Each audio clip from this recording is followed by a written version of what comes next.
ভাবতেও ভালো লাগে, যখন বুদ্ধিজীবী ও সাংবাদিকেরা পর্যন্ত মাথা নত করেছেন, তখন পশ্চিমবঙ্গে এমন মানুষ আছেন যিনি প্রলোভনের কাছে মাথা নত করেননি।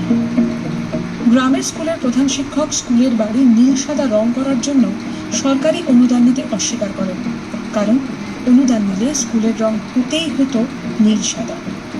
হাওয়া বদলের পর নতুন সরকারের কোনো প্রস্তাব আসার আগেই তিনি নিজে সরকারকে চিঠি লিখে জানিয়ে দিয়েছেন যে স্কুল বাড়ির রং কি হবে সেটা স্কুলের উপরেই ছেড়ে দেওয়া উচিত। তিনি দক্ষিণ চব্বিশ পরগনার মথুরাপুরের কৃষ্ণচন্দ্রপুর হাই স্কুলের সেই প্রধান শিক্ষক চন্দন মাইতি।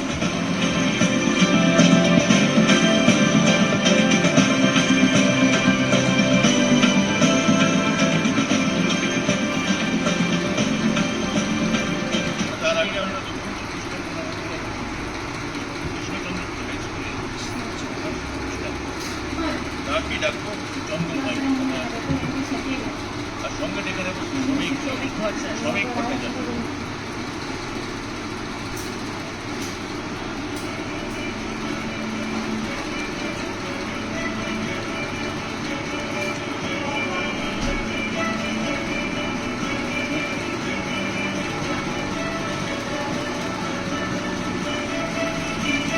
জোরে হাততালি হয়ে যাও।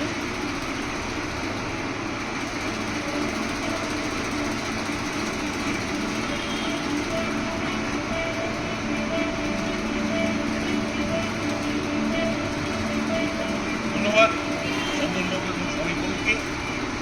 ধন্যবাদ দেব।